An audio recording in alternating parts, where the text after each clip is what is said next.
अनमोल वचन अखिल भारतीय संत मत सत्संग के संस्थापक और गृहस्थ में आनंद योग के जनक परम संत महात्मा परम पूज्य श्री यशपाल जी महाराज अर्थात परम पूज्य भाई साहब जी द्वारा प्रतिपादित इन अनमोल वचनों का पालन करना अति आवश्यक है। ये वचन हमारी गृहस्थ आध्यात्मिक साधना के लिए मूलभूत सिद्धांत हैं, जो इस प्रकार हैं। हम दुनिया की हर चीज की कीमत आंकते हैं, अपने मानव जीवन की कीमत भी जाने व परमात्मा की प्राप्ति हेतु साधना करें। मनुष्य योनि एक उपहार है, इसीलिए परमात्मा को धन्यवाद देते हुए आधा घंटा प्रातःकाल, आधा घंटा सायंकाल पूजा अवश्य करें। सत्संग, सतनाम व सद्गुरु को प्राथमिकता देते हुए इसी के आधार पर ध्यान योगाभ्यास अवश्य करें व गृहस्थ के कार्यों को परमात्मा का कार्य समझकर उसी की याद में संपन्न करें।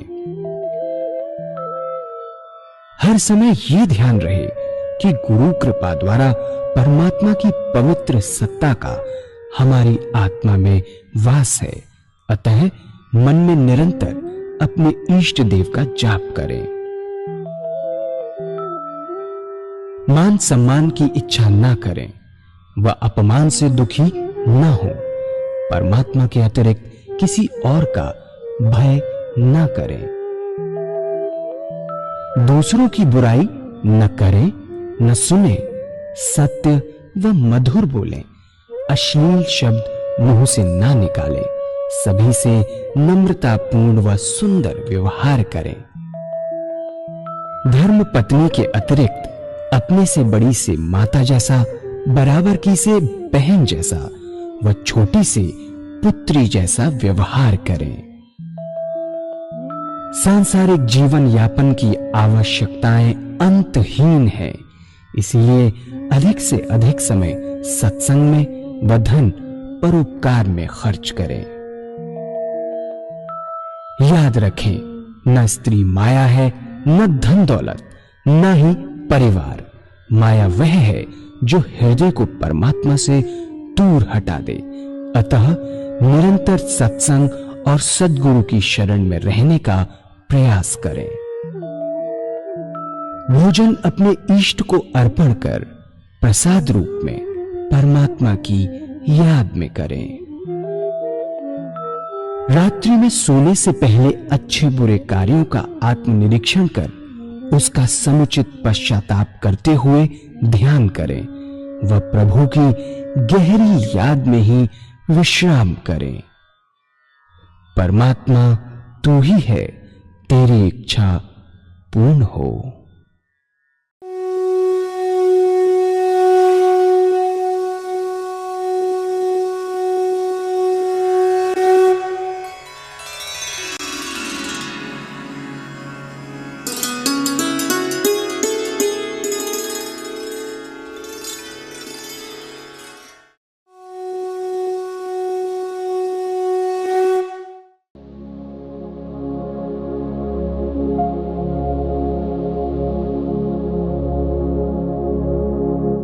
जय सद्गुरुदेव जय पद शरणम श्रेयस्वरूप चरणों शरणम।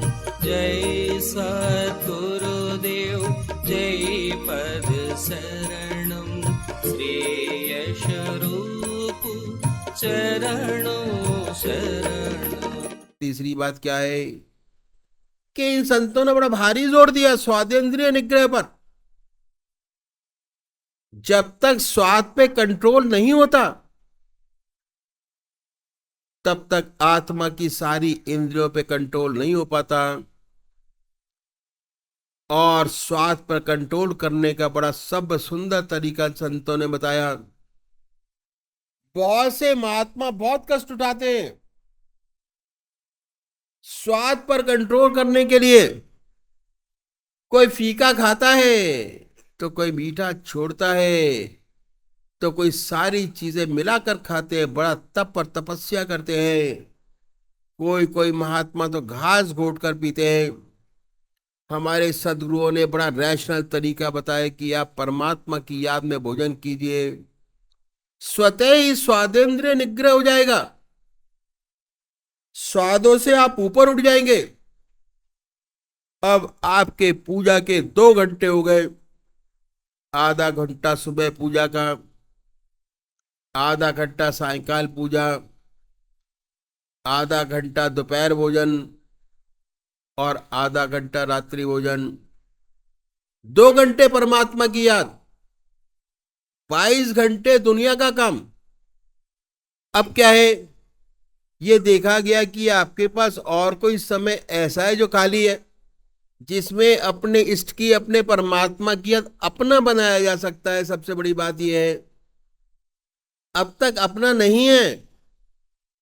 जैसे जैसे आप अपने इष्ट की आराधना करते चले जाएंगे, वैसे वैसे समय आपका अपना होता चला जाएगा। अपने लिए कर रहे हैं, अपनी साधना, अपनी पूजा, अपना व्यवहार, अपना कर्म अपने आप कर रहे हैं। कि हर मनुष्य सोता है और सोने में 6 घंटे सब लगाते हैं, 6 घंटे सब सोते हैं। बताया कि सोने से पहले अगर 20 मिनट परमात्मा को दे तो बहुत बड़ी बात हो जाएगी।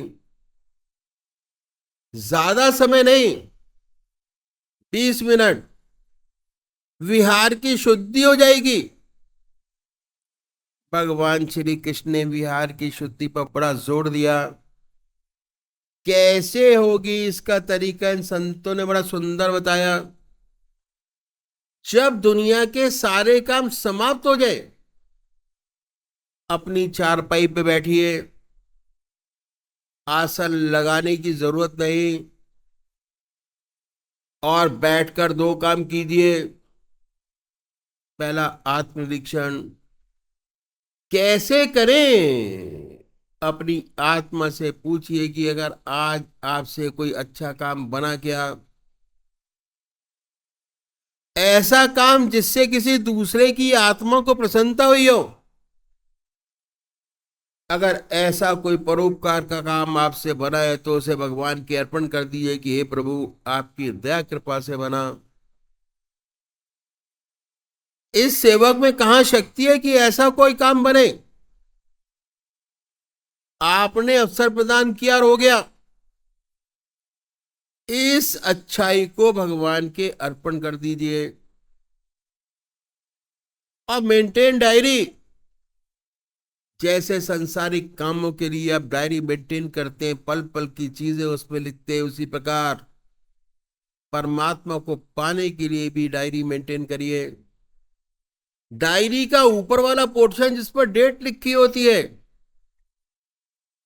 उसको यूटिलाइज करें। बड़े आराम से, आपको दूसरी डायरी बनाने की जरूरत नहीं। अगर सुबह आधा घंटा आपकी पूजा हुई, लिखें आधा घंटा। आधा घंटा शाम को आपने पूजा की तो लिखिए आधा घंटा। भोजन परमात्मा की याद में आपने किया तो लिखिए आधा घंटा। और भोजन रात्रि को भी आपने परमात्मा की याद में किया, लिखिए आधा घंटा।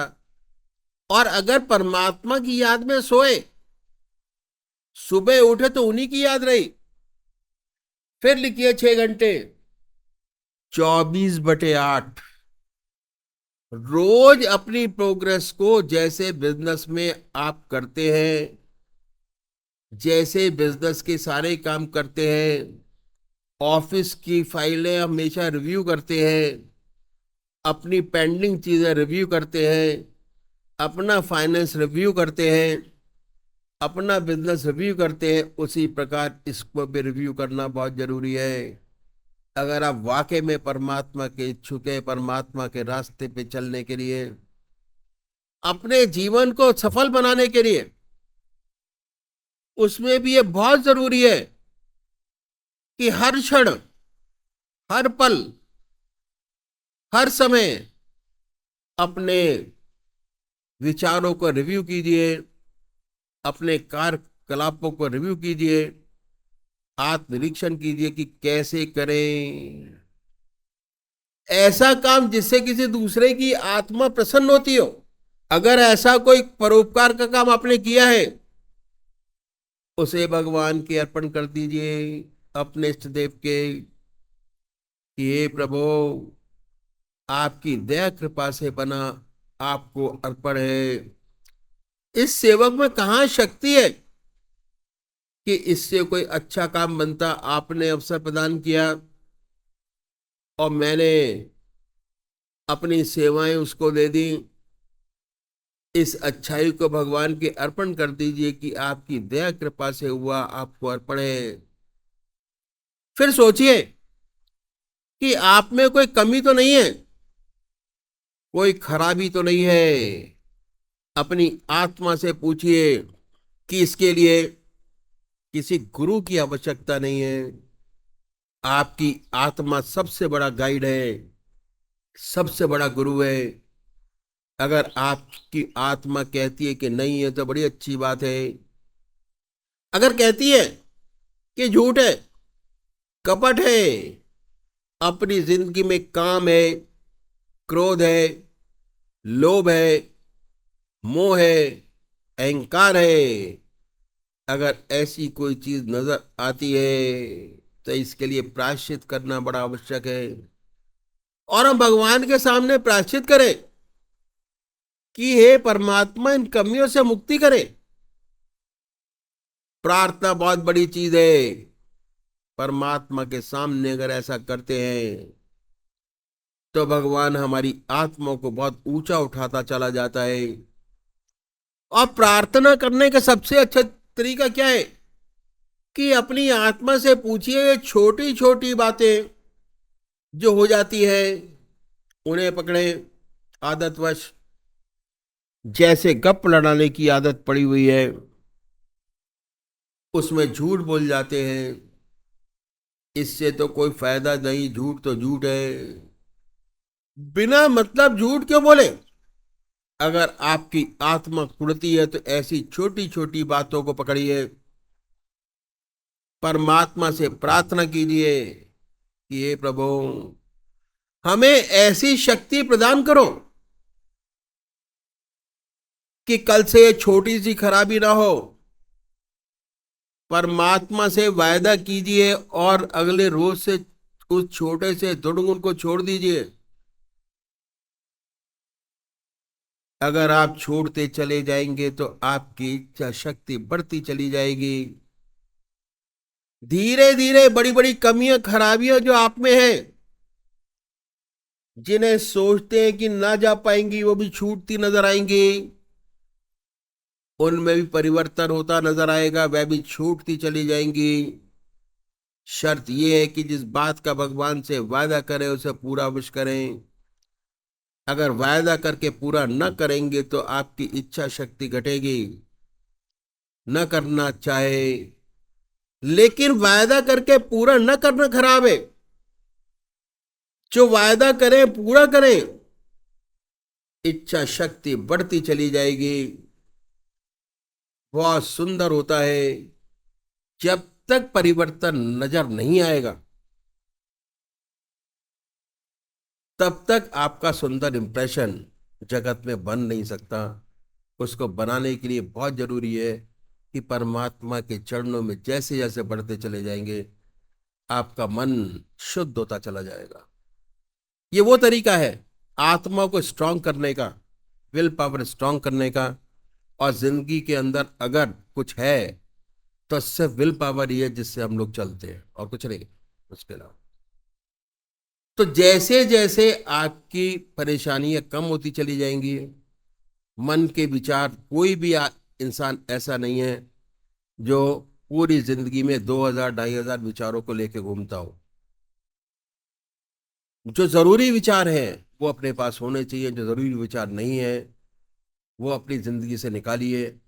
यहां निकालेंगे, अपने आप कंसंट्रेशन आपका बढ़ता चला जाएगा दूसरी साइड पर। आपको ज्यादा मेहनत नहीं करनी पड़ेगी। तो ये है, जिस बात का भगवान से वादा करे उसे पूरा करें।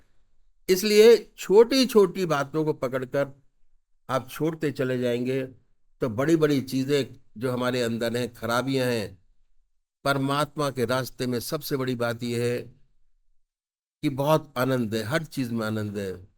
विषय में आनंद है, वासना में आनंद है। परमात्मा की भक्ति में जो आनंद है, ना विषय में आनंद है ना वासना में आनंद है। जितना कर्म ज्यादा करेंगे, जितनी वासना, जितना विषय में ज्यादा लिप्त होंगे, उतना आनंद कम होता चला जाएगा। और जितना परमात्मा को याद करेंगे उतना आनंद ज्यादा आता चला जाएगा, आएगा। और कोई शरीर पर एंटी इफेक्ट नहीं पड़ता इस चीज का। विल पावर इतनी स्ट्रांग हो जाती है कि जो आप चाहेंगे वो दूसरा आदमी करेगा। ये मैंने प्रैक्टिकल अपनी लाइफ के अंदर देखा है, प्रैक्टिकल लाइफ। मैं भी सर्विस में था, टोटल प्रैक्टिकल लाइफ में देखा है। कोई स्ट्रेन नहीं, 24 घंटे काम करा लो। ये ना करना अच्छा है वायदा, लेकिन वायदा करके कि बीड़ी दे गए फिर ले गए, फिर रख दी फिर ले गए। वायदा करें, पूरा करें, अपनी इच्छा शक्ति बढ़ाइए। इच्छा शक्ति बढ़ाने का सिर्फ एक ही तरीका है जो मैंने आपके सामने रखा, बाकी और दुनिया में कोई तरीका ऐसा है ही नहीं जैसे करना। इसके बाद क्या करेंगे? अपने इष्ट का ध्यान कीजिए चारपाई में बैठकर बड़े प्यार से। और जब याद अपने इष्ट की अच्छी आने लगे तो उनको याद करते करते सो जाए। नींद अच्छी आएगी, बेखबर होकर सोएंगे। और जब ये अभ्यास बढ़ेगा तो ऊट पटांग सपने जो आते हैं डरावने, वो आने बंद हो जाएंगे। इसके बाद ये अभ्यास करेंगे तो बहुत विशेष लाभ आपको महसूस होगा। नींद अच्छी आएगी, बेखबर होके सोएंगे। उसके बाद आपके सपने बदल जाएंगे, सुंदर सुंदर सपने आएंगे। देखेंगे आप पूजा कर रहे हैं, कभी कभी देखेंगे कि आप अपने इष्ट के मंदिर में बैठे हैं, पूजा पाठ कर रहे हैं। अपने इष्ट का दर्शन, अपने गुरु का दर्शन, सत्संग में बैठे हैं। बहुत सुंदर सुंदर चीजें आती हैं, मन बड़ा प्रसन्न होता है देख के। जब साधक और तरक्की करता है तो बड़े सुंदर सुंदर अनुभव खुलते हैं। सोते सोते अनंत सूर्यों का प्रकाश नजर आएगा। सारा शरीर विद्युत से ओतप्रोत महसूस होगा। ऐसा साधक जब सोकर उठता है तो उसके वास्तव में शरीर में बिजली दौड़ रही होती है। बिजली तो वैसे ही दौड़ती है, हमारा शरीर चलता ही बिजली से है। तो बड़ा अचंभा होता है, बड़ी हैरत होती है। ऐसा साधक जिस ध्यान में सोता है, जब उठता है तो वही ध्यान बना होता है। उसके मुख से परमात्मा का नाम निकलता है। अपने अंदर ध्यान की सुंदर अवस्था पाता है। जिस ध्यान की अवस्था में सोया था उससे अच्छे ध्यान की अवस्था में उठा। जो अच्छे साधक है, जिनके आज्ञा चक्र पर स्पंदन होता है, यदि सोते समय आज्ञा चक्र पर स्पंदन था तो जब उठेंगे वह स्पंदन और तेज होता मिलेगा। आत्मा यही कहती है कि मैं जिस ध्यान में सोया था, रात भर उसी का ध्यान मिला, बना रहा।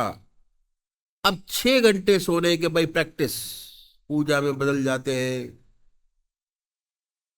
बात क्या है, ये मनुष्य का गुण है। ये पहली चीज, जिस चीज का अभ्यास करते वो चीज पक्की होती चली जाती है।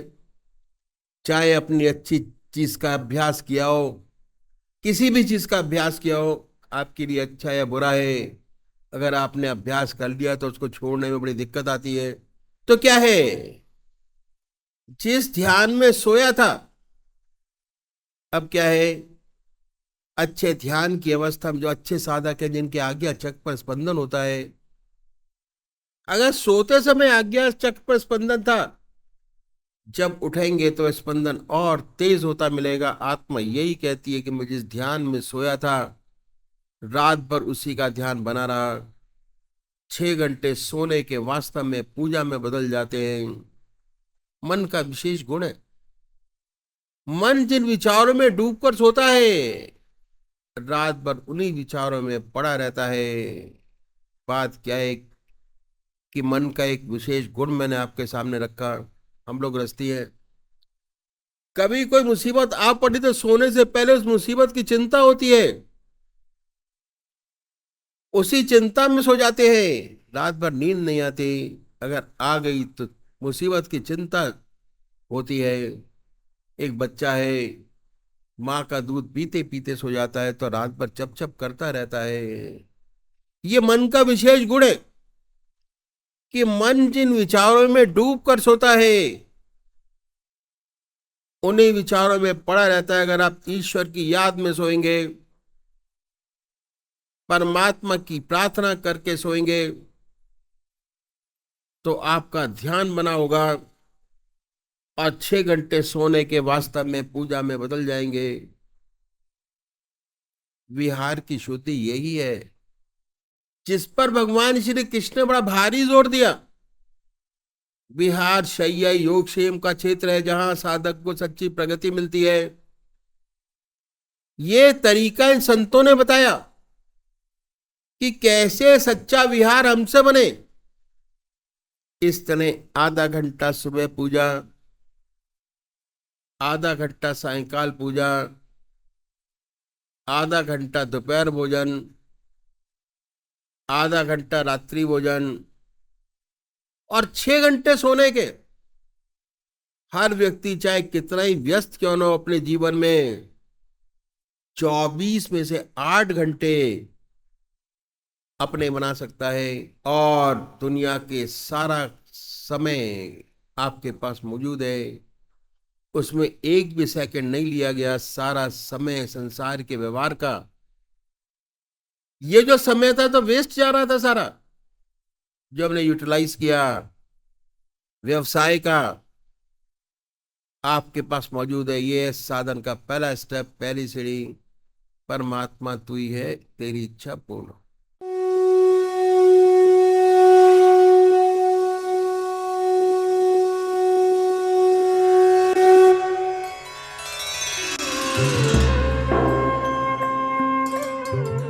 ध्यान योग के कार्यक्रम आनंद योग से निशुल्क जुड़ने के लिए संपर्क करें 9810239677।